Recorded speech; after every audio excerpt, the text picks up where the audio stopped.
Hallo meine lieben Freunde, heute kochen wir mit euch zusammen einen farbenfrohen, saftigen, mediterranen Linsensalat.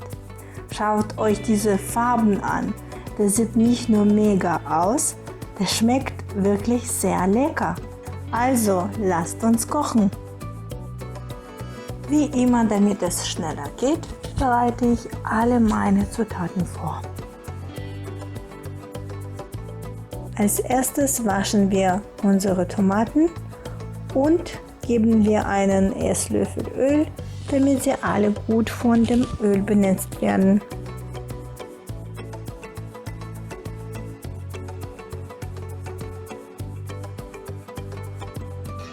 Die Tomaten in eine kleine feuerfeste Auflaufform geben und in einen kalten, nicht vorgeheizten Backofen schieben. Währenddessen werden die Linsen mit dem fließenden Wasser abgespült und durch den Sieb abgetropft. Nun füllen wir unsere abgetropften Linsen in eine größere Schüssel um. Die geschälte rote Zwiebel so fein schneiden, wie man es mag. Die Petersilienblätter fein hacken und den Schafskäse in Würfel schneiden. Das alles wird einfach locker zusammen vermengt.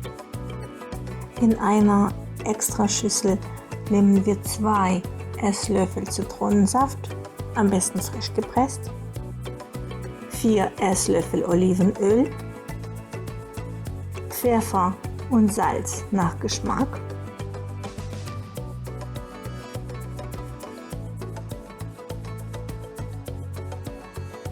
circa 1 Teelöffel von süßem Paprikapulver, Oregano und Majoran. Alles wird zu einem Dressing zusammen verrührt und über den Linsensalat gegeben. Alles gut vermischen. Jetzt sind auch unsere Rösttomaten fertig geworden.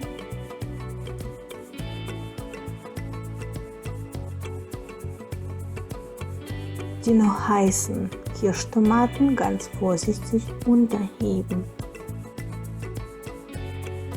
So, das war's auch schon. Am besten schmeckt der Salat, wenn er circa eine Stunde, besser noch über Nacht gezogen hat.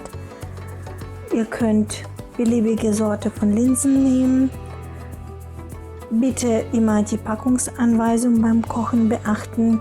Die Linsen können vorgekocht, in Portionen eingefroren und dann nach Belieben aufgetaut werden. Alternativ können die Dosenlinsen genommen werden.